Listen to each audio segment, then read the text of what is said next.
good? This is your girl, AyChristene, and today we are checking out the Pocong. Hopefully I said that right. This is an Indonesian scary story time by something scary, Snarled.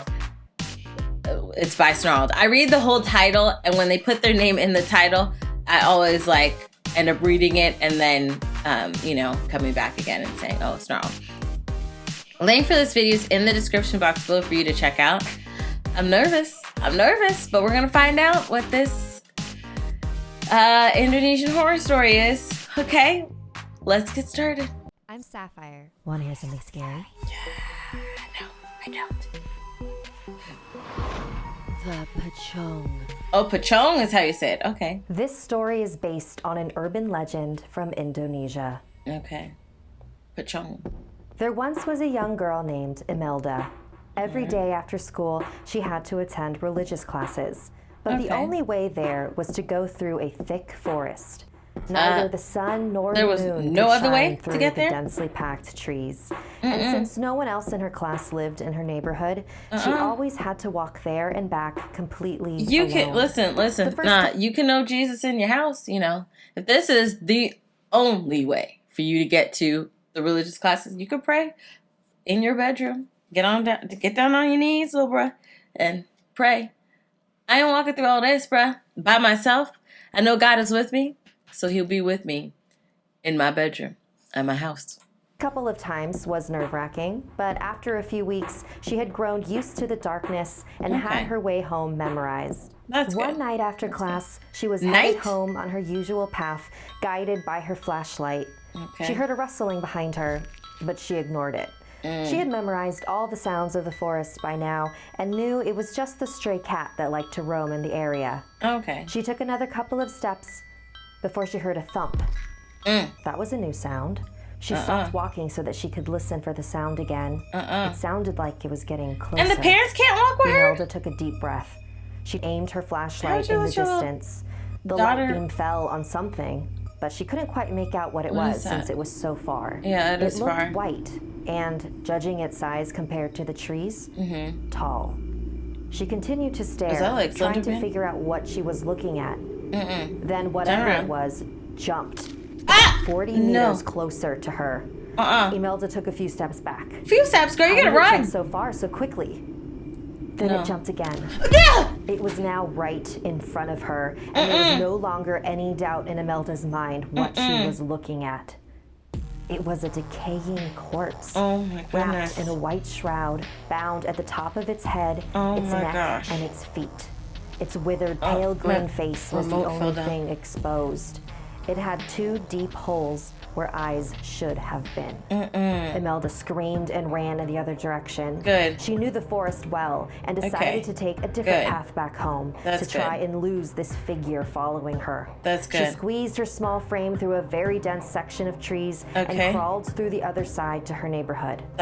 She looked behind her briefly to see if it was still behind her, but she couldn't see it.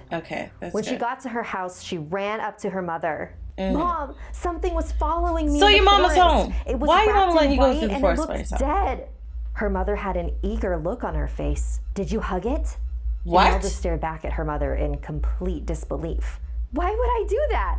I never want to touch that thing. I don't want to see it ever again. Imelda burst into tears. You were lucky enough to see a Pocong. Her mother explained.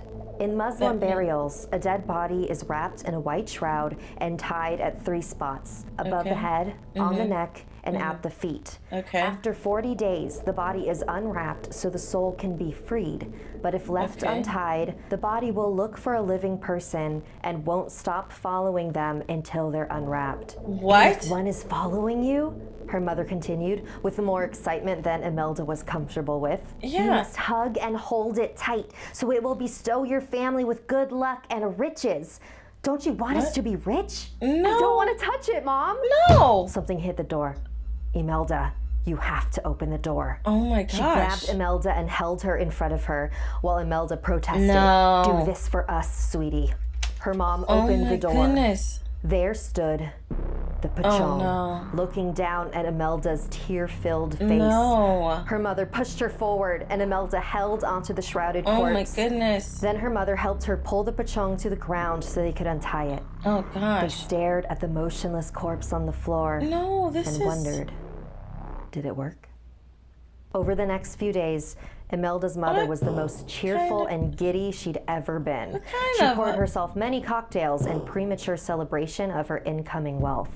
She drank a little too much one night and was struck dead on the road. Oh my gosh. Imelda was devastated by the loss of her mother, but her pain was eased when she was adopted by a very wealthy family. Oh, snap. Thank you to all of our patrons. The mother sealed her freaking fate.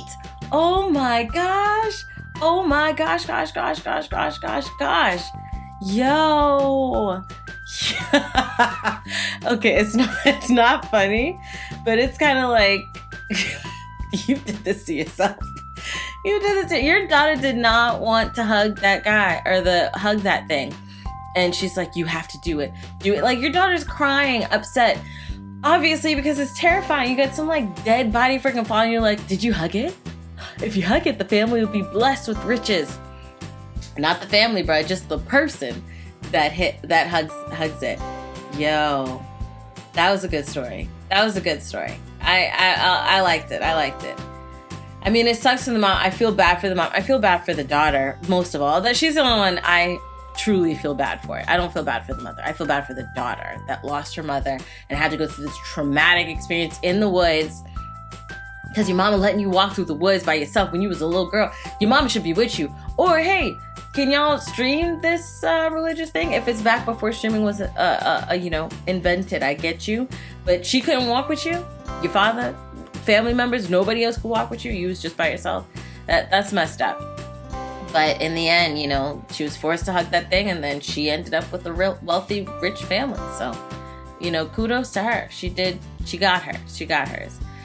Oh man, that was a good story. Let me know your thoughts down below in the comment section. I know some people are like, man, Christine is harsh, but hey, listen, she shouldn't have forced her daughter to hug a dead body, okay? So, bye boo bye. But yeah, let me know your thoughts down below in the comment section. If you like that video, check out the link in the description box below to support everyone involved in making the video on Snarled. If you like this video, hug the life out of that like button. I love you guys as always, and until next time, buddies. Toodles!